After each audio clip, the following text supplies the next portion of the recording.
মানুষ যে কত ভালো হয় আপনি কল্পনাও করতে পারবেন না।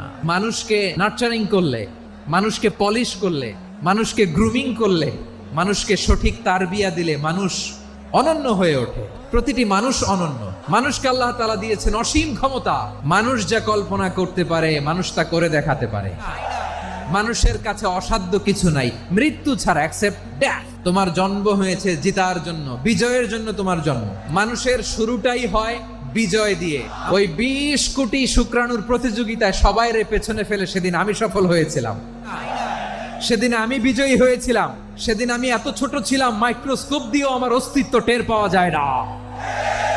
ওই কম্পিটিশনে যখন আমারে কেউ হারাতে পারে নাই, আল্লাহর জমিনেও আমারে কেউ হারাতে পারে না।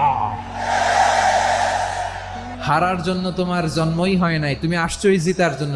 একটা কথা জীবনের সাথে সেট করে নিতে হবে, আমি জিতি নয় শিখি, আমি কখনো হারি না। মা বাবা যারা এসেছেন আপনার ছেলে মেয়ের যত্ন নেন। আপনার ছেলের মধ্যে যে কি পটেনশিয়াল আপনি জানেন না। আমার যে মা বোনেরা আছেন, ছেলে মেয়েদেরকে কখনো ছোট করে কথা বলবেন না। ও যে কোথায় যাবে আপনি জানেন না। আপনি মা হয়ে তাকে সাহস দিবেন, তার কল্পনার জগৎটাকে সাজাতে তাকে উৎসাহিত করবেন। ঠিক কিনা বলেন? নৈতিকতা, মোরালিটি, ভ্যালিউজ দিয়ে নিজেকে সাজাও, ইসলাম দিয়ে নিজেকে সাজাও।